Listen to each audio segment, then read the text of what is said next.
You know that guy from Nirvana, the one with the mullet, the angst, the sneer? Yeah, that's Kurt Cobain. But here's the thing, he wasn't just a rock star.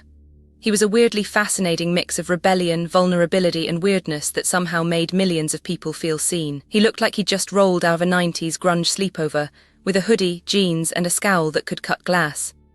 But he wasn't just a guy with a bad haircut.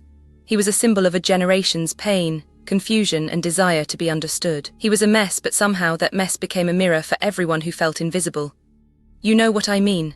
Like he wasn't just a musician, he was a language, a vibe, a whole world of feelings that no one else could explain. And then there's the whole he died young thing.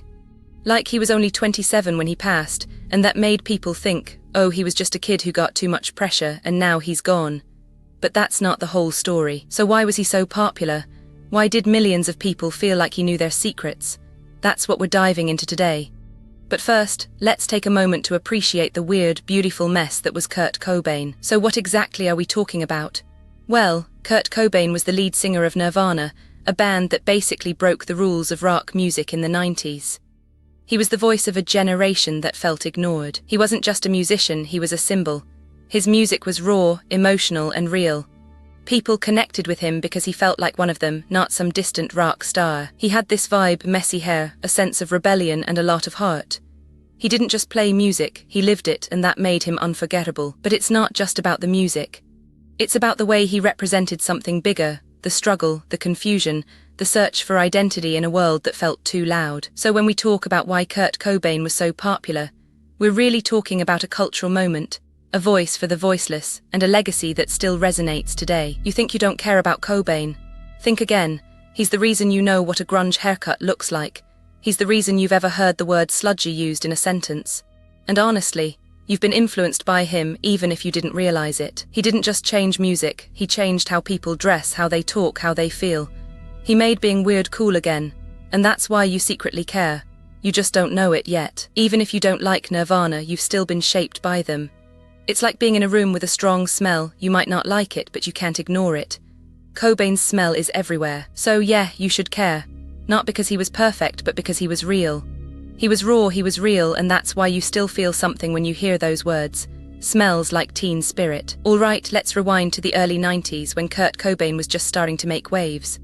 Grunge was on the rise, and Nirvana was right in the middle of it. The Seattle scene was raw, real, and full of emotion. Nirvana's first album, Bleach, didn't break them, but it laid the groundwork. Kurt was raw, honest, and spoke to a generation that felt invisible. His lyrics were like a diary entry, and people listened. Then came Nevermind, the album that changed everything. Kurt wasn't just a musician, he became a symbol. His voice, his style, his look, it all felt real, and that was what people craved. Kurt's music was messy, emotional, and unapologetic. It didn't just sound like the world, it felt like the world. People didn't just listen to Nirvana, they connected with it. Even after everything, Kurt stayed true to himself. He wasn't a superstar, he was a guy who loved music and wanted to be heard. That honesty, that vulnerability, that's what made him irresistible. So Kurt Cobain was like the kid who made everyone feel seen. He didn't just play music, he made people feel like their feelings mattered. He sang about stuff that felt heavy, like love, pain, and being misunderstood. But he did it in a way that made you feel less alone. He didn't act like he was better than anyone. He just lived his life, and that made people want to be like him. He made music that felt real, like a conversation. And that's why people still love him today, because he made them feel heard. So how did Kurt Cobain become this huge icon? Well, it starts with the setup. You know, like the first step in a big plan. He was in a band called Nirvana, right? And they were just this underground Seattle band playing small clubs, not really making a name for themselves yet. But here's the thing, he had this magnetic energy. Even when he was just starting out, people could feel something different about him. He wasn't just playing music. He was channeling this raw emotion, like he was telling a story that everyone could relate to. So the setup wasn't just about music, it was about who he was. He wasn't just a musician, he was a voice for a generation that felt lost. And that voice was raw, real, and incredibly powerful. That's the first step in his rise to fame, the setup. It wasn't just about the music, it was about the person behind it. And that's what made people fall in love with him. So how does this whole thing actually work? Well, the first step is setting the tone, and that's where the music comes in. You can't just throw a song out there and expect people to care. It has to hit them in the gut, right? Cobain didn't just play music, he made it feel like a punch to the chest. Every note had a story, every riff had a mood. It wasn't just sound, it was emotion wrapped in a melody. The music was the hook, but the message was the punch. Cobain wasn't just making songs, he was speaking to a generation that felt unheard. His lyrics were like a diary entry, full of pain, anger, and hope. And let's not forget the visual style, the way the music was presented, the way it was recorded, the way it looked on the album covers. It all contributed to that grunge aesthetic. It wasn't just music, it was a whole vibe. So step 2 is about the mechanism, how the music, the message, and the look all come together to form something that's more than just a song. It's a feeling, a movement, a moment in time. So here's the real kicker: Kurt didn't just want to be famous, he wanted to be misunderstood. He used his pain, his alienation, and his raw honesty to create something that felt real, not performative. He didn't try to be the perfect artist or the perfect musician, he tried to be the real one. And that's what made people relate. It wasn't about being liked, it was about being understood. It wasn't about popularity, it was about truth.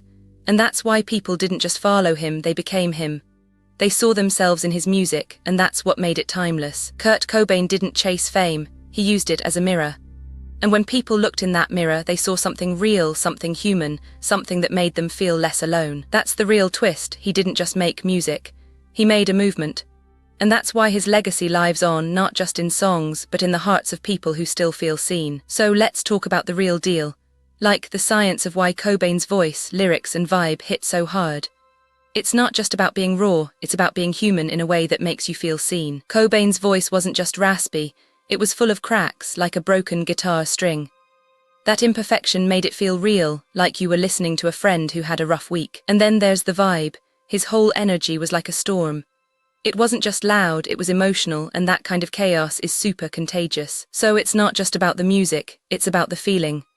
Cobain tapped into something deep, like a collective heartbeat, and that's why people still feel it today. It's the science of connection, the chemistry of being human, and Cobain was just the perfect catalyst for that. So imagine Kurt Cobain was like a really bad breakup text. You know, the one that's full of emotion, a little messy, and somehow makes you feel understood. It's not about being perfect, it's about being real. And that's what made him so damn relatable, even if he was the most intense person you've ever seen. He wasn't just a musician, he was a mirror. A mirror that showed you your own mess, your own pain, and somehow made you feel like you weren't alone. So yeah, he was a gloriously dumb analogy. A guy who took all the chaos of being human and made it into something beautiful, even if it ended in a really sad way. You know that part where he's like, "I'm not a fan of the media." It sounds like something out of a movie, but it's real. He said that in an interview and it stuck. People thought he was being dramatic, but he meant it. He didn't like how the media portrayed him, and he wanted to be seen for who he was, not just the rock star. Here's a find worth sharing, the Stanley Quencher 40Rs Tumblr. Point your camera at the QR code or use the description link. Subscribe for more where that came from. He wasn't just a musician. He was a voice for people who felt invisible, and that line, it helped him connect with them. So yeah, it sounds like something out of a script. But the truth is, it was the most real thing he ever said. So here's the first myth, that Kurt Cobain was some kind of super genius, like a rock god or something. But let's be real, he wasn't a wizard. He was just a guy who loved music and wanted to make it mean something. He was talented, sure, but he wasn't some untouchable legend. He had insecurities, he had struggles, and he was just as human as anyone else. That's what made him relatable, not his genius. People didn't follow him because he was perfect. They followed him because he was real. And that's why he became a legend, not because he was a god, but because he was human. So let's drop the myth. Kurt Cobain wasn't a rock god. He was a regular guy with a guitar, a heart, and a voice that spoke to millions. And that's what made him unforgettable. So here's the thing. Some people think Kurt Cobain was a total mess, like he was always on the edge and didn't really care about anything. But that's not the whole story, and it's definitely not why he became such a huge icon. Kurt was definitely struggling with a lot. His mental health, his relationships, his identity. But he wasn't just a victim of his pain. He was using that pain to create something real, something that people could feel and connect with. He wasn't just screaming about being sad, he was screaming about the world. About the music industry, about politics, about being misunderstood. That's what made him relatable. That's what made him powerful. So the myth that he was just a chaotic mess, that's not the whole picture. He was a deeply thoughtful, sensitive artist who used his pain to speak the truth. And that's why people still love him. You know that sneaker you bought just because you saw a celebrity wearing them? That's Cobain in action. He made people want stuff just because he wore it. And don't even get me started on the music. It's like he wrote songs that just scream, "This is how you feel when you're broken." People connect with that raw energy. You might not realize it, but you're living in a world he helped shape.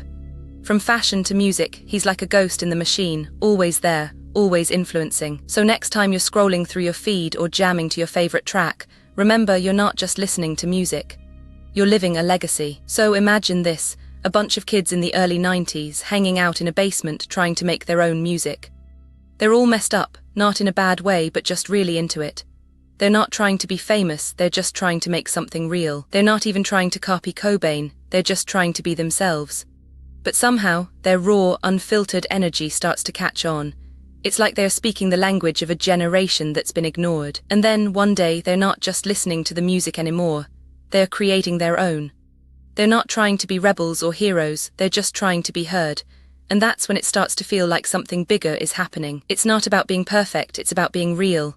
And that's what made Cobain and the people who followed in his wake so popular. They weren't trying to be idols, they were trying to be something more. So that's the real-world example. It goes surprisingly hard because it's not about being bigger than life, it's about being true to yourself. And that's what makes it pop. When Nirvana released Nevermind, it wasn't just another album, it was a cultural earthquake. People were flipping through their record stores, and suddenly the world had a new soundtrack. It was like a switch had flipped.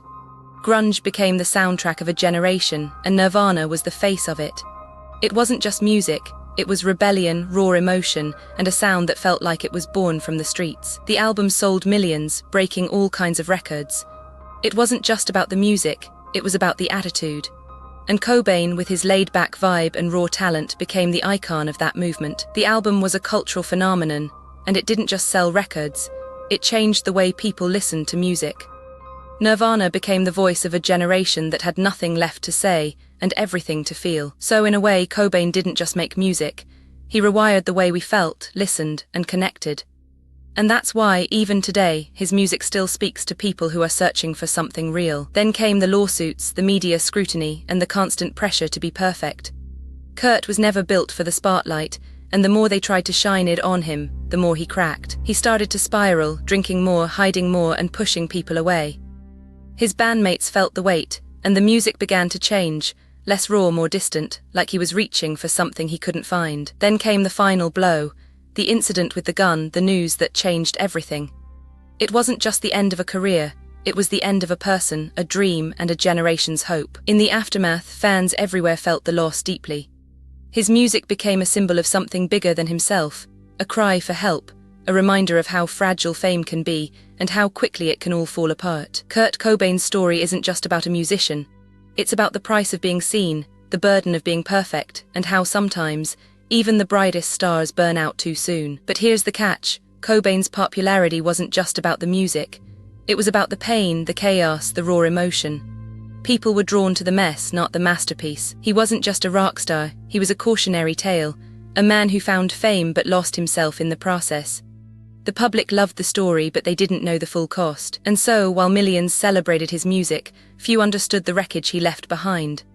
The fame was a spotlight, but the light burned too bright and too close. Cobain's legacy is both a gift and a warning. He showed us the power of art, but also the danger of living in the spotlight too long. The downside nobody puts on the brochure. It's not just the music. It's the price of being a myth, a man who gave the world his soul and lost himself in the process. So how did people even figure out that Cobain was a genius? It wasn't like he was writing books or giving lectures. He was just a guy with a guitar, making music that felt raw and real. But what they saw was something deeper. They saw a person who was hurting but still made music that made everyone feel understood. Like a mirror that showed their own pain, but in a way that felt okay to feel. People didn't just follow him. They felt like he was speaking their language. Like he was saying, I see you, I feel you, and I'm not alone. That kind of connection is what made him a legend. And the more people heard his music, the more they realized he wasn't just making noise. He was creating something that felt like a shared experience, something that crossed borders and generations. So how did humans even figure this out? They listened. They felt. And they realized that in a world full of noise, Cobain was the quietest, most honest voice ever. Now, here's a weird edge case. Some people think Cobain's popularity is because he was like a really weird guy. Not in a bad way, but in a way that made him feel like a secret friend. He wasn't the typical rock star. He didn't dress like a rock star, he didn't act like one, and that made people feel like he was one of them, not above them. His weirdness wasn't performance art, it was real. People saw him as someone who had it all figured out, but in a way that didn't feel forced or fake. He was this weird, unassuming guy who somehow made everyone feel like they knew him, which is why he became this weirdly iconic figure. So in a way, his popularity was just a weird accident of being both ordinary and extraordinary at the same time. Before you go, if you enjoyed this, please give it a like and subscribe so you don't miss the next one. And tell us in the comments what you'd like us to make next. We read every single one. Thank you so much for watching. Comment this emoji if you made it to the end.